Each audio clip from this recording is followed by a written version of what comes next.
Hi, எல்லாருக்கும் வணக்கம். முதல் வீடியோ பார்த்துருந்தீங்க. நாங்கள் இடம் வந்து குத்தகை கேட்டிருந்தோம். நாய்கள் பூனைகள் குட்டியில் வச்சு வளர்த்து அடாப்ஷன் கொடுக்கறதுக்கு, அடுத்து இந்த கருத்தடை செஞ்சு கொண்டு விட்டு பார்க்குறதுக்கு. எங்களுக்கு வளமையாக ஹெல்ப் பண்ணுற ஒருத்தவங்க வந்து காணி ஒன்று வாங்கி தர்றதுக்கு காய்ச்சிருக்காங்க. இப்போ 2-3 பேர் சேர்ந்து காணி வேண்டி நாங்கள் ஒரு ஷெல்டர் வந்து ஸ்டார்ட் பண்ண போகிறோம். இது வந்து எங்களோட அந்த டீமில் உள்ள ஆட்கள்கிட்ட வருமானத்தை வச்சு, அதாவது நாங்கள் உழைக்கிற காசை வச்சு தான் நாங்கள் செய்ய போகிறோம். முல்லைத்தீவில் அதில் யாருக்காவது விலை குறைவாக லேண்ட் இருந்தால், அதாவது நாங்கள் பெர்மிஷன் எடுக்கக்கூடிய மாதிரி, இந்த டாக்ஸை வச்சு பார்க்குறதுக்கு பெர்மிஷன் எடுக்கக்கூடிய மாதிரி லேண்ட் அது இருந்தால் எங்களை கண்டெக்ட் பண்ணுங்கள். இது வந்து ஒரு நல்ல காரியத்துக்காண்டி மட்டும்.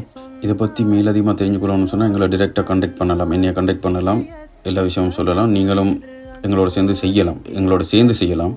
கொஞ்சம் இறக்க குணமுள்ளாக்கள் மட்டும் போதும். எல்லாரும் தேவையில்லை. நீங்கள் வந்து உங்களோட நாய்கள் பூனைகளை பார்த்து கொண்டாலே சரி. அது இல்லாமல் வந்து இந்த ஜாஃப்னாவில் உள்ள தொழில் அதிபர்கள் ஒரு 2 பேரை கண்டெக்ட் பண்ண ட்ரை பண்ணுறோம். அவங்களும் எங்களோட சேர்ந்துன்னு சொன்னால் பசியோட வலியோட உயிர்கள் சாகிறத வந்து இல்லாமல் ஆக்கலாம். எங்களோட பிரதேசத்திட்ட முதல் யாழ்ப்பாணம், மன்னார், முல்லைத்தீவில் இல்லாமல் பண்ணலாம். ட்ரை பண்ணுறோம், பார்ப்போம்.